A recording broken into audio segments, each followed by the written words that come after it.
I'm going to find this spot that's going to be the hardest spot for me to lane filter and to hit the gap, and I'm just going to go for it. So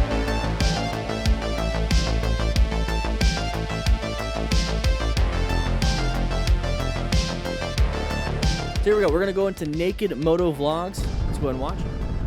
Oh, already going a little bit wide. Just going to go straight into the wall and decapitated. That is exactly what you call target fixation. He target fixated on that and went straight for it. Oh, we almost crashed too. Let's take a quick look. I'm telling you guys right now, don't shave your beards. Just don't. You look 10 times better with a beard. You do. Tell myself that every time when I'm in the mirror and I'm just like, dude, you look good, man. Don't shave it. I know you want to shave it, but just, I don't know. Just kind of want to shave it. Anyways, don't know where that came from. We're going to go through here. There's a big barrier in the middle of the road. Kind of weird, kind of awkward. There's a lot of people on the side of the road, so I'm unsure why that's happening, but it seems like we're going super duper duper duper fast. Super duper fast. We're not paying attention to the road. It's a nice, easy road, lots of lanes, but you notice how we're in this lane, which is the second from the right. There's a third and a fourth. Well, this guy is using all of them to pretty much not make that turn. So he's got a massive, massive area to play with and not run off the road. But he still does. What would cause a beginner or any rider to go wide, that wide speed? Just too much speed. Just stop. Just stop. Just slow it down. Slow it down. Cornering everybody. I'm going to say it again. Look far ahead. That's going to help you out and let you know if you need to slow down for the turn. You need to look for signage that's going to tell you, hey, this is going to be a sharp turn or whatever. You got to look for debris. You have to look for your possible entry speed or entry. You really have to. You have to look super far. And then you have to adjust your speed to whatever information you gathered. You might be going too fast. You just might be going too fast. Throttle control. You need to maintain throttle throughout the turn if you adjusted your speed.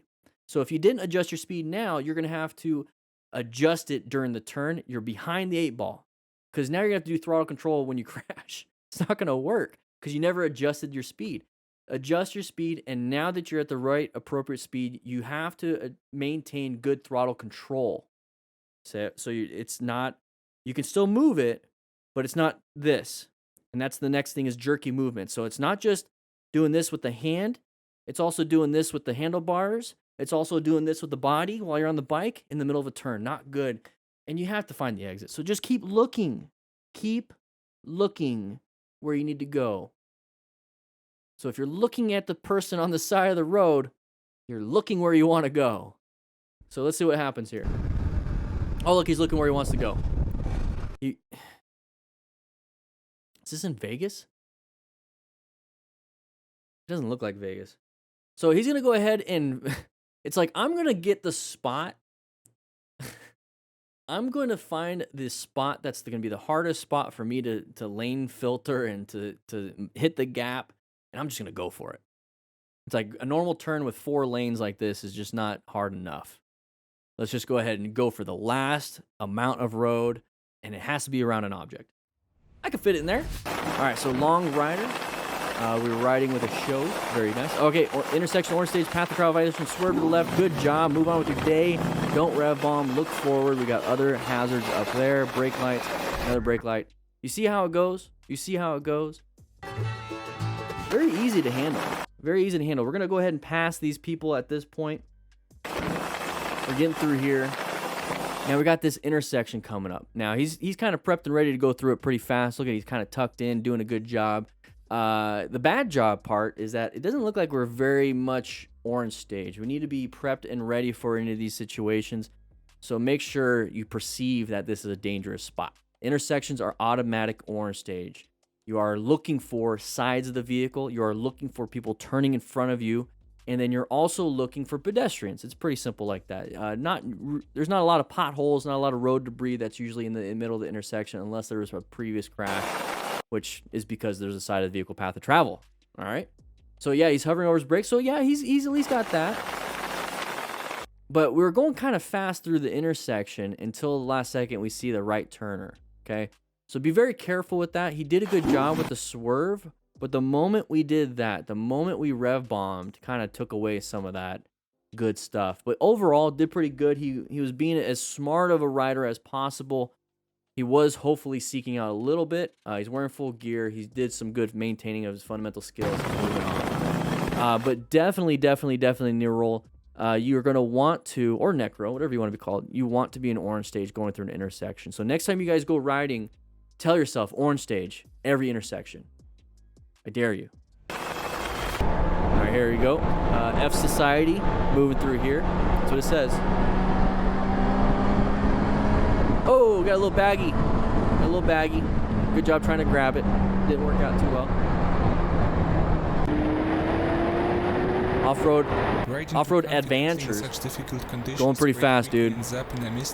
Going pretty fast. Oh no. Are we gonna hit something or are we gonna fall down? And our buddy fell down and hit something. Okay. So we're gonna rescue this rider. Doesn't look like he's got full gear. So the road is not your personal racetrack, everybody. I mean, look at everyone else is on it.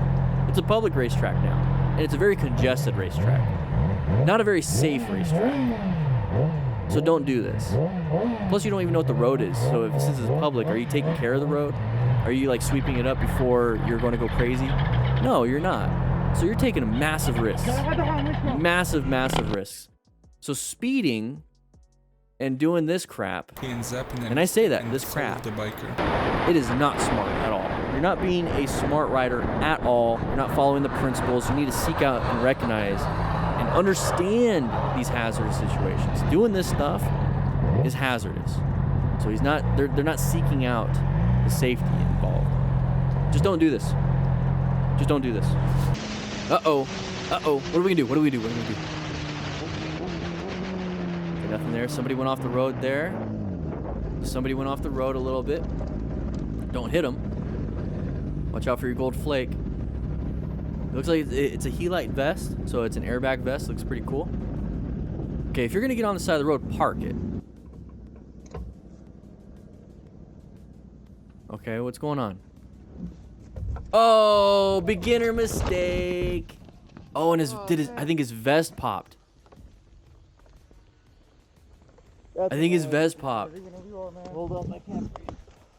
Yeah, his vest popped.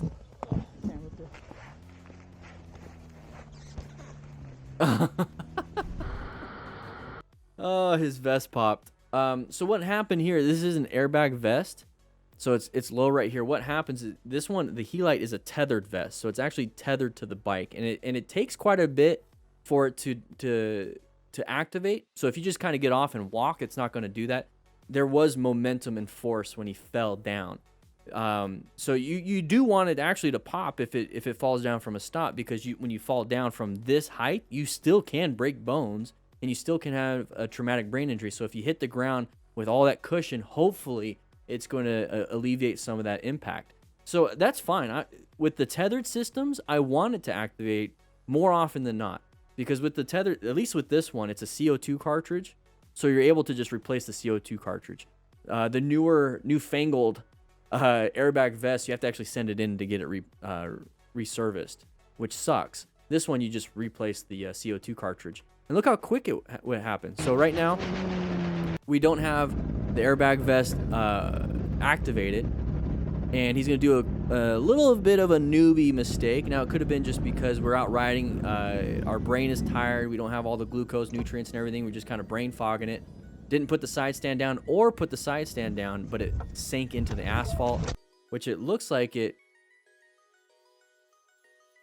I don't know how he did that. I have no idea how he did that. The side stand is down, so it just might have been a weird spot. Dump the bike, and there's the activation of the airbag vest. That's annoying. Yeah, ready whenever you are, man. Hold up, I can't breathe. Airbag vest has been deployed. Look how stiff that is. Trying to get it without the sun. It covers the whole back and the kidneys. That's what I like. Guys, if you like this kind of stuff, we do this every Tuesday and Thursday on this channel at 3 p.m. Mountain Standard Time live. So make sure you check that out. But if you want to check out some other things like this video right here or this video right here, please do so. It supports the channel. Click that like button, by the way. Check into class. Anyways, I'll be seeing you around.